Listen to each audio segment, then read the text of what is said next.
எந்த தொழில் எடுத்திங்கனாலும் கூடயே இருக்கவங்க நிறைய பேர் வந்து துரோகத்தை செய்யக்கூடிய அமைப்புகள் இதெல்லாம் வருங்க. இதுக்கெல்லாம் நீங்கள் செய்ய வேண்டிய விஷயம் என்னென்னா, ஜனனகால ஜாதகத்தில் அந்த மாதிரி ஸ்தானங்கள் வலுக்கும்போது எதிரி துரோகி இந்த மாதிரி அமைப்புகள்லாம் ஜனனகால ஜாதகத்திலே தெரியும். அதுதான் நான் அடிக்கடி நிகழ்ச்சியில் சொல்வேன். அட்லீஸ்ட் வருஷத்துக்கு ஒரு தடவையாவது நீங்கள் உங்களுடைய சுய ஜாதகத்தை பார்த்துக்கிறது. இது வந்து கோல்சார பலன் இல்லைங்க.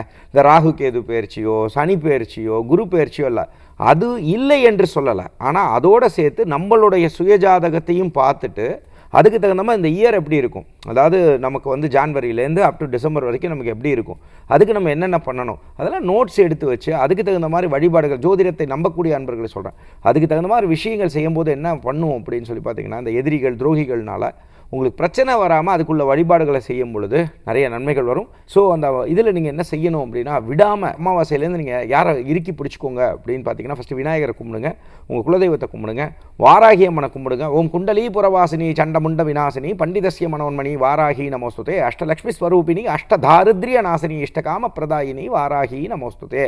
வாராகிட்ட ஒரே பிரார்த்தனை மட்டும் பண்ணுங்கள், என்னை சுற்றி எனக்கு என்ன நடக்குதுன்னு எனக்கு தெரியாது, நீ தான் என்னை காப்பாற்றணும், நீ தான் ஜெயிக்க வைக்கணும் அப்படின்னு சொல்லி பிரார்த்தனை பண்ணுங்கள். யாரெல்லாம் உங்களுக்கு நல்லது செய்வாங்களோ அவங்க கூட மட்டும்தான் உங்களை சேர்ப்பா. யாரெல்லாம் உங்களுக்கு வேணாம் அப்படிங்கிறத அவங்க முடிவு எடுக்கிறாங்களோ நவுத்தி விட்டுட்டு பண்ணிடுவா. அதே மாதிரி அதை மீறி அவங்க வந்து உங்களுக்கு இடைஞ்சல் பண்ணுறாங்கன்னா, யார் யாருக்கு எப்படி எப்படி புரியணுமோ அந்தந்த வகையில் எப்படி எப்படி புரிய வைக்கணுமோ அந்தந்த மாதிரி புரிய வைப்பாங்க. பட் அதை வந்து நம்ம தனிநபரை வேண்டதை விட பொதுவாக சில பேர் சிரித்து பேசுவாங்கங்க, அப்படி அழகாக பேசுவாங்க. ஆனால் வந்து பார்த்திங்கன்னா அவங்க உடம்புலாம் அந்த தாட்ஸ் எல்லாம் வேறு மாதிரி இருக்கும். ஸோ அதனால் நம்ம தனிநபரை யாரையும் ஃபோக்கஸ் பண்ணாமல் என்னை சுற்றி எனக்கு என்ன நடக்குதுங்கிறது தெரியாதுன்னு சரண்டர் ஆயிருங்க. சுவாமிகிட்ட போய் சரண்டர் ஆயிருங்க.